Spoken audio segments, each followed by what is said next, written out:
Welcome everyone back to the channel. Today we've got another episode of Battle Breakdown for you guys.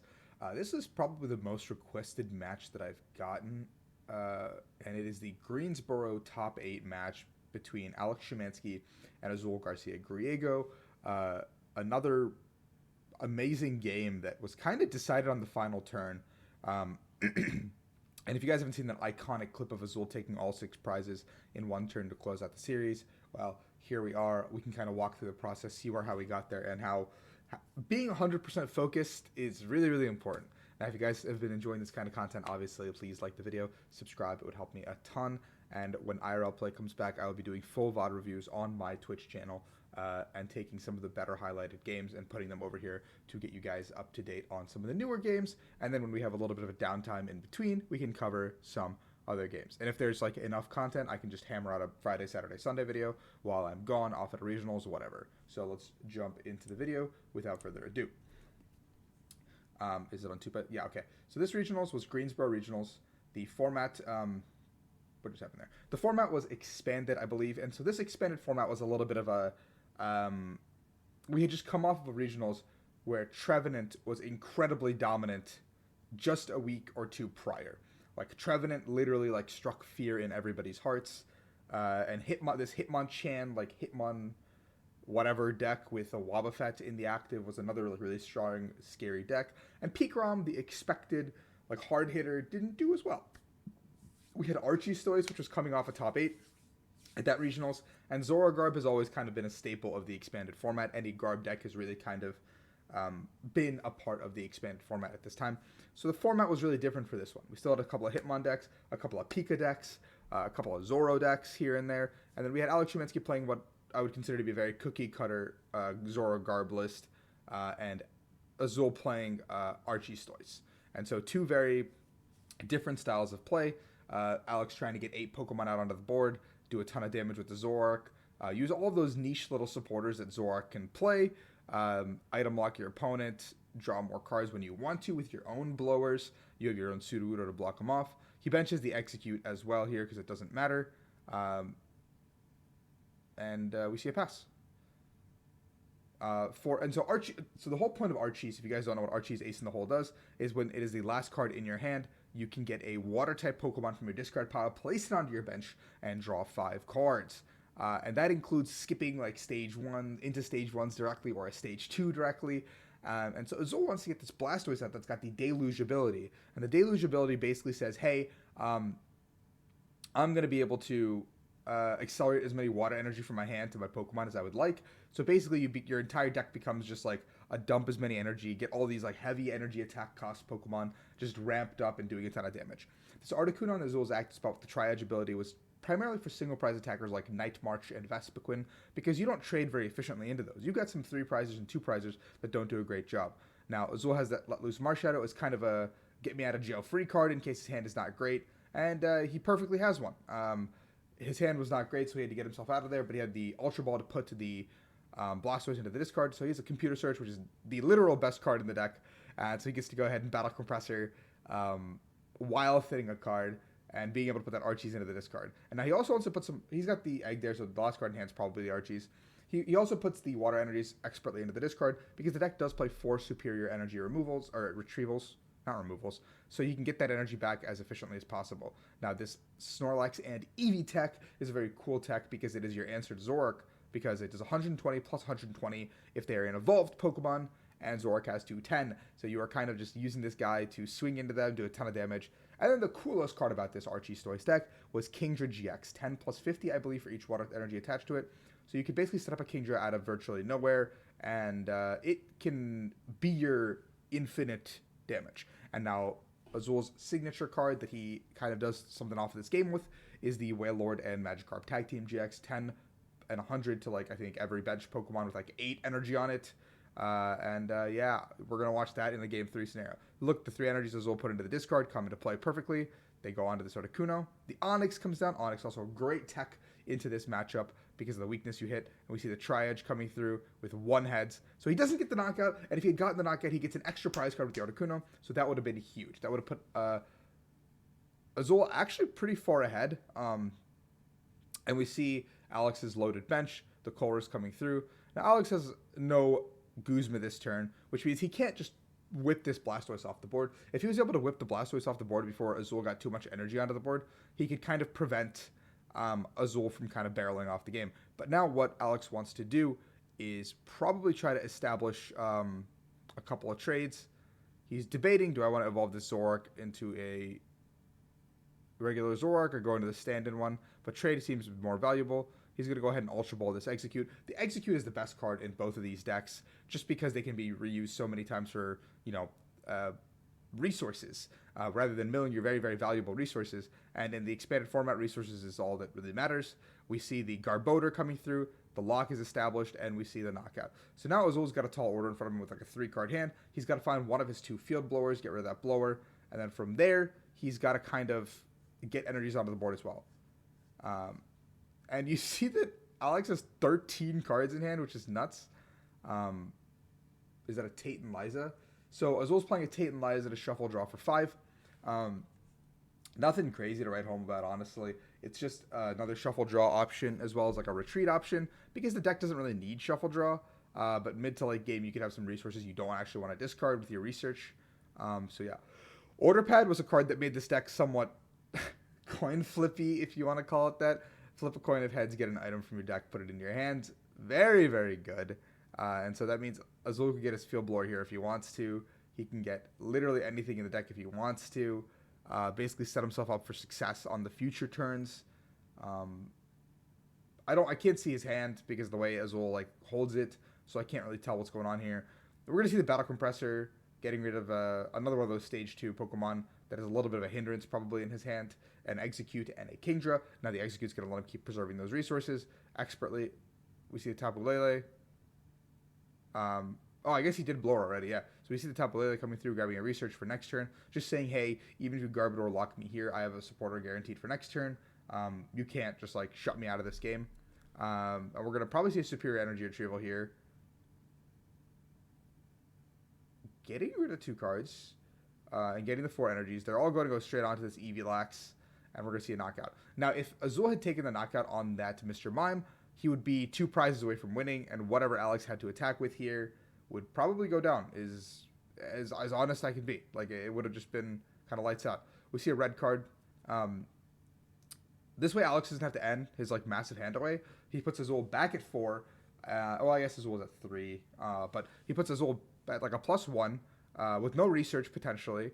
He's going to try to get these energies off the board, get a couple of trades into play, and then, well, we've got the Clef Key to lock for 1 turn, but where do you go from here? What is the play? I don't think I see an energy, so we're going to see a Compressor thinning a little bit. You can't attack really with a 2-prize Mon because it's kind of like a lost cause here if you do that. Like, it feels like kind of doomed. Because even though Alex has all these Pokemon on the board, I don't see a second Zoroark, which is not good for you. You want to have at least 2 to 3 Zoroarks in play at all given moments. We don't have that right now. Ditto Prism hits the board. Also an amazing card, because it could become anything in this deck, which is crazy. I think Ditto Prism was one of the coolest designed cards for Stage 1 decks in that Stage 1 meta. It really, really shined, and we're going to see some cards come through. Also important to note, Alex does not have another Trubbish down to kind of punish the amount of energy that amount of items that usually that Blastoise plays, and we're going to see a 120. Now, this means Evilax can't one-shot the Tapu Lele, so a very smart play on Alex's part, setting up the 2-shot as well. I don't believe that the Blastoise deck had any way to like remove damage on their board, so whatever's there sticks. Now, like I said, Alex does not have another Trubbish on the board to utilize that other Garbodor. So it's a little bit unfortunate, because if you'd just been able to set up another Garb, I think like that kind of answers every threat that Azul could make in the next couple turns, and Alex will eventually win that prize trade. We're going to see the Volcanion Prism coming through.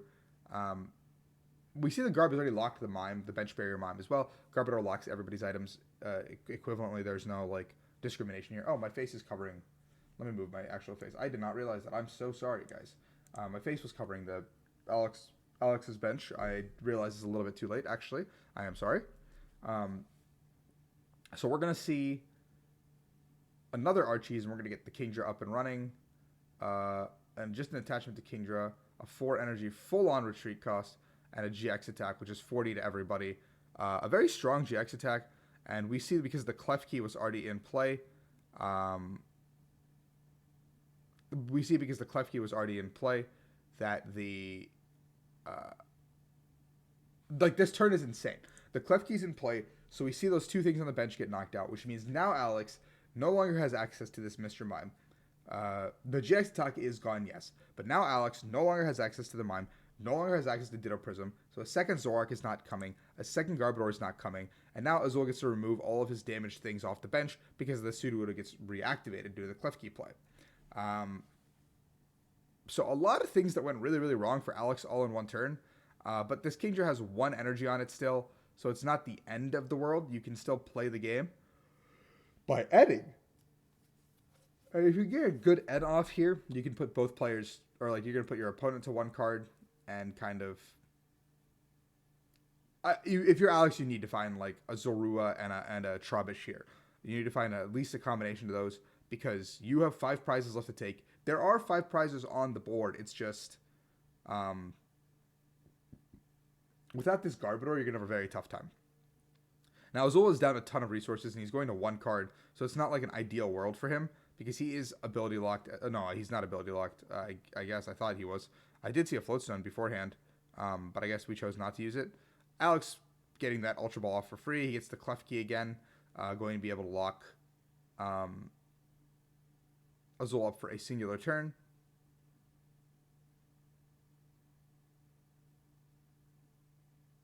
And we're going to see the retreat.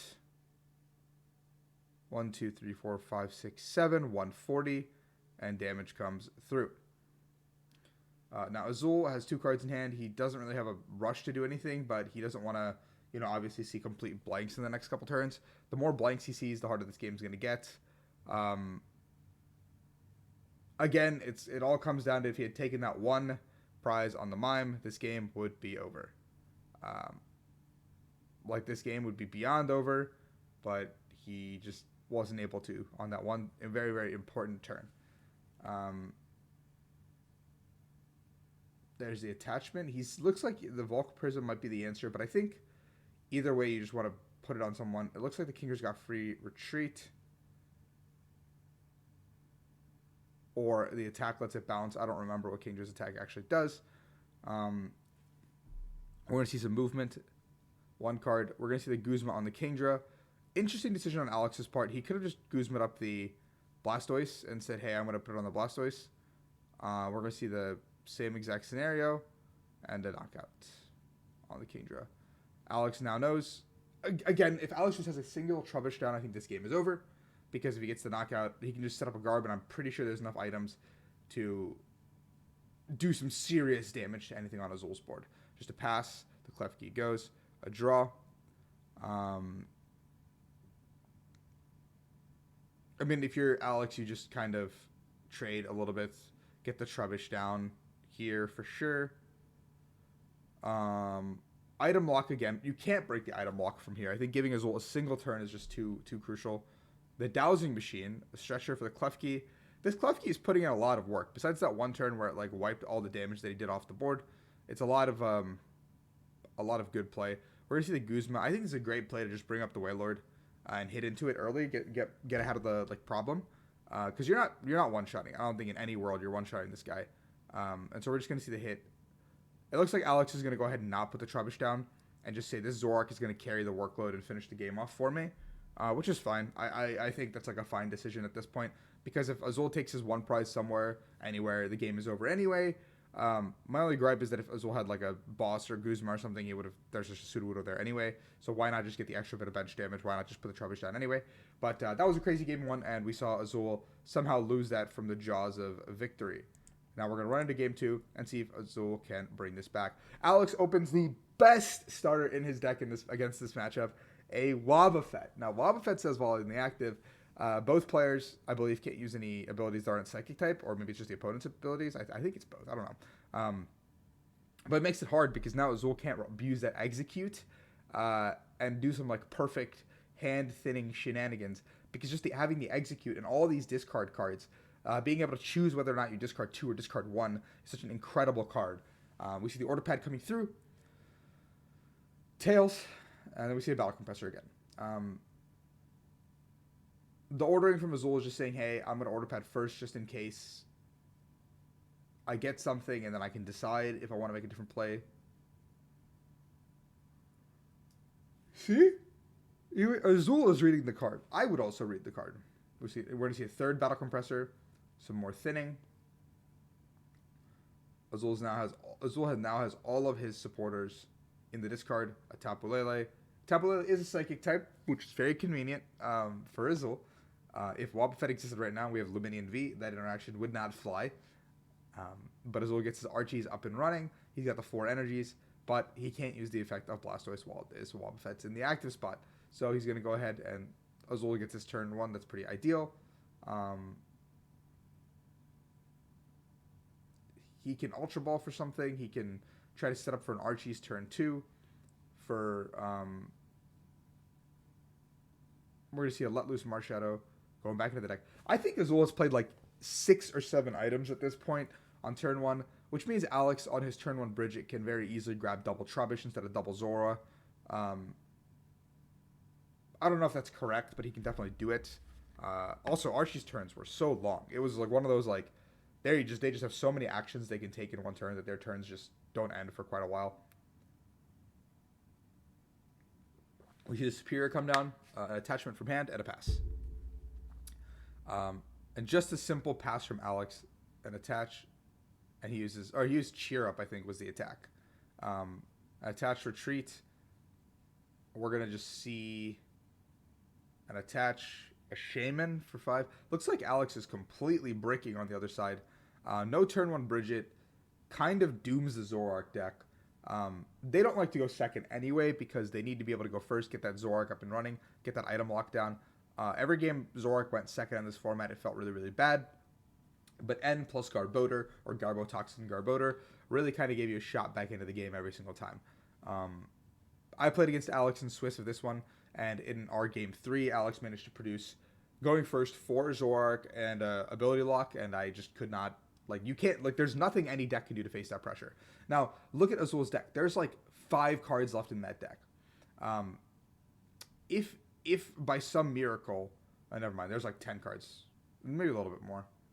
Oh, wow, I thought he had very little. I don't know where I saw that a little bit. Whatever.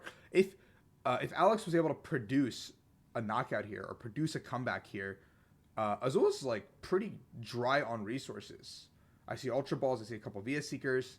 So that'll give you Fishermans and stuff like that. But, like, a pair of Garbodors could pretty much sweep this entire game. It's just that Alex is completely bricking. But Azul also recognizes that and says, this matchup is bad for me, and I see weakness, so I'm going to go ahead and take whatever opportunity I have. And so Alex has nothing, drew blanks. We're going to a game 3. An anticlimactic game 2 after a crazy game 1. But now Alex gets to go first, place where he really wants to be. He, like going first is, like, what Zoroark wants to do. You're going to get your double Zorua. You're going to grab your Trubbish. Very, very classic textbook play here. You're going to be able to set up behind these cards. You don't have to do much else. DCE comes down, a Battle Compressor, just getting some more cards into this card. That Execute, probably another Execute and like a Research or something. Just a supporter that you don't want to see in your deck that you can access via Via Seeker. There is the N. All of these decks also played like 1 to 2 copies of any of these supporters. So Via Seeker was such a big, important card at doing stuff. We see the Professor's Letter from Azul, grabbing 2 energies. I actually have not seen that art very often. I wonder what it's from. That's not a set, I don't think. Maybe it is. Maybe I'm just mistaken. But here we see Azul getting ready to, get his Archies up and running if he can, and it's nope, just a Cheer Up. Azul does not have the hand to produce an Archie's Ace in the hole. This is the perfect scenario for Alex. After that game 1, or after that game 2, the game 1 where both players got set up, got to play the game. Game 2 where Azul got to set up and play the game. We're looking at a scenario where game 3, Alex gets to set up and play the game, and Azul does not. I don't think we can see a knockout this turn. We can get darn close. Darn tootin' close. We see a Research. No Floatstone. No Tool, I guess. We see a Retreat. Double Egg, Ultra Ball, Zoroark, very classic. Um, we get a trade as well here. So I don't see a tool in hand, but it has to be a trade into a tool, I think. Trade, tool. No tool. Zoro hits the board. Ditto hits the board. And we're going to see a solid amount of damage. Now, Azul is in so much trouble. Like, if Azul can get the Archies up this turn, maybe he can recover from the situation because he can still take 2 prizes. We're going to see the blower on the stadium, I think. But that means he has 1 less blower to deal with the actual problem that could arise, which is the Garbodor lock. And I think he only played 2 blower in this format. So he's got to make a decision here. It's either it's do or die. It's sink or swim. His hand sucks. We're going for 3. We see a trainer's mail. It's got to be this trainer's mail. I don't know. I don't see the way Azul holds his cards. I just can't see anything from the camera's view. A second blower. I don't think that's going to help you get the Archies out this turn. That's very disheartening if you're Azul. I think that was just a pass, or we're getting ready for just a pass, or a cheer up, which says, I guess, attached to one of your Pokemon. So Azul's still getting energy onto the board, which is like less dead cards in his hand, I guess. We're going to see a trade coming through as, you know, classic Zoroark play.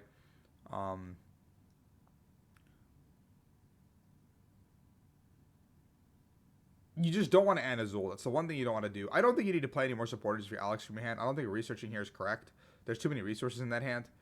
So yeah, expertly, Alex decides to just take the knockout. You see a weakness in Azul's hand. Azul top decks a compressor. Can he get there? I mean, this is 3 less dead cards in the deck. Putting Archies into the discard, putting the Blastoise into the discard. You're putting some of these blanks that you would rather like not draw into the discard at the very least.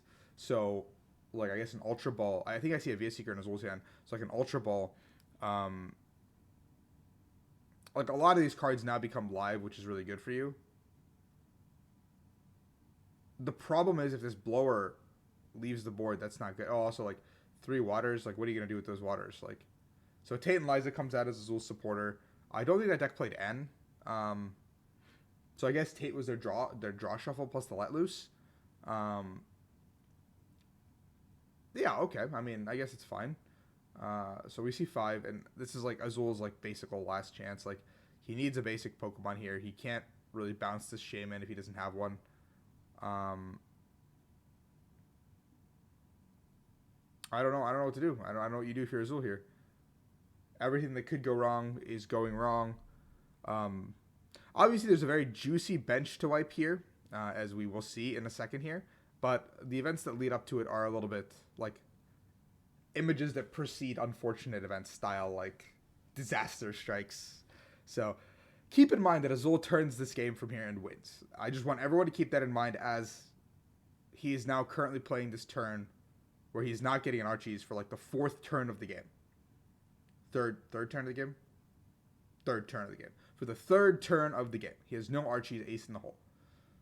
And he's just thinning, he's doing what he can, he's getting the Archies set up into his hand, he's saying, hey, I've got all my pieces now, Alex, give me a chance to play. Just give me one chance, I'm in there, buddy, like, give me one chance to play this game, and I can play. And Alex is, like, comfortable, like, if you're Alex, you're thinking, I'm very comfortable, there's nothing that could possibly be going wrong, I like, won this game, it's over, basically. All I have to do is put a Mr. Mime down onto my bench, ability lock my opponent, and I win the game. Like, if I ability lock them, they can't use their abilities. If I put the Mime down, then they can't use the board wipe with the GX. I win the game. Like, it's over. There's the Mime in his hand, too. Perfect. Absolutely perfect, right? He's got everything he needs. Evolve that into Garbodor. It doesn't die even to the thing. It goes to 120 HP. There's the tool. There's the Guzma. Retreat. And right here, that's an Oricorio, not a Mr. Mime. In his post-game interview, Alex did say that he thought that he put a Mr. Mime down in his hand because they're both purple, or this is kind of where like hubris or like playing on autopilot gets to you. But all he needed to do, play a couple more cards. You see the Ultra Ball in his hand. He cut out Ultra Ball to grab the Garbodor, made sure this doesn't go down, turn this into a Zoroark, put a Mime down. I think in his mind, he's just thinking, I've already got all my pieces. Their deck doesn't play N. It does not matter what I do. I cannot physically lose this game. And now Azul is in a situation where he top decks a compressor. So he top decks a live card. He needed to top deck a live card to play. And Azul does exactly that. He gets exactly a live card. And he sees a win condition. We see 1, 2, 3, 4, 5, 6. 6 bench sitters right here, ready to get Towering Splash GX'd out of the game. All that could have been prevented with one Mr. Mime that is in Alex Schemanski's hand currently. And we're going to see Azul just putting energies into his discard, saying, okay, I now have 8 energy in my discard, so 2 retrievals will get me there. Now what Azul needs to do is hit the blower off of this Archie's. If he draws blower double superior raw, he wins the game. No, the execute's on the board, I think. No, there might be one in the discard already, though. I don't remember if there's one in the discard. But if he draws Archie's plus like blower plus some combination of Shaman and stuff, he can keep going. But he's down so many resources. 1, 2, 3, 4, 5. Here we see his 5 cards. Can Azul come back into this game? I've already spoiled it. I'm so sorry. We see he's grabbing the stack of energies, putting them to the top, indicating that look at him. He's getting hypey. Look at that movement. Order pad. It's going to come down to this. It's a heads. And Azul gives a little fist bump. There's the blower. Now you see the power of order pad, honestly, coming through. We're going to see he's not getting rid of the stadium because he understands that if he gets rid of the stadium, that means Skyfield to help him. There is 1 egg in the discard. So we're going to see an Ultra Ball if possible. Yep. He's getting rid of the Let Loose Marshadow, which means he doesn't want to dig any further, I guess, but he can just Shaman. But he's not bench locked as well. He's battle compressoring every dead card in his deck. Azul is playing this perfectly. He's getting rid of every dead card. See, there's a Silent Lab as well. And you guys might be thinking, what if he just Silent Labs? That means that Alex can get rid of another bench Pokemon. And this play never gets to happen. A lot of small things that could have prevented by Alex benching one Pokemon. The Mr. Mime. Honestly, it doesn't matter which 3 cards he gets rid of. It just has to be 3 unalive cards. It has to be 3 dead cards, which is Azul does the exact perfect thing of. Alex helping him out by putting it into the Lost Zone. Azul shuffling a lot for good measure. And a full setup for 6. Now Azul's also bench locked. That's a good reason for discarding that Marshadow. And we see 6 cards. Now he's thinking. He Trainer Mail and he grabs it. He lets out like a sigh of relief, I guess. He lays everything out. He's like, I'm going to be executing here. Here's a computer search for the execute for the perfect. He gets the mail off of that. The computer search for those 4 pieces. Computer searches the rest of his hand. Boom. And there is all 6 prizes taken at the same time. Now, you might be thinking that's a lot of fortunate events going in one person's favor. But again, Alex had this game locked and loaded. There was no physical way to actually lose this game from Alex's point of perspective if you played this out perfectly and cleanly. This game is not an example of stellar play by any means, but this is an example of what turning on autopilot. Like top players, like Alex and Azul, are both players that have found themselves in numerous top cut scenarios, numerous like high-end world level position matches. But this is what happens after a long day of Pokemon and turning on that autopilot mode. A couple of mishaps later, a couple of misplayed cards in your hand later, benching one extra Pokemon that doesn't need to be there even for the knockouts. Yeah, just a lot of small things that Alex could have cleaned up about this Game 3 play, rather than just saying, I've already won, I just have to attack, like that's all I need to do. And Azul wouldn't have gone through this to eventually become, I think he lost in the finals, to 2nd place. And Alex Schemanske might have and probably would have won this regionals. So a lot of small things could have changed. Leave in the comments, again, as always, matches you'd like to see. I got a couple of recommendations already, so I think I'm good for the next couple of weeks. But you guys are the best. Thank you so much for watching, and I appreciate every single one of you if you made it this far. Comment, eggs, and bacon if you made it this far. It's our secret word of this video. I'm going to have a secret word in every video to know if you're a real fan. Just because I like to appreciate each one of you guys that watches everyone to the end. It means a lot to me. Thank you so much. I'll see you guys next video.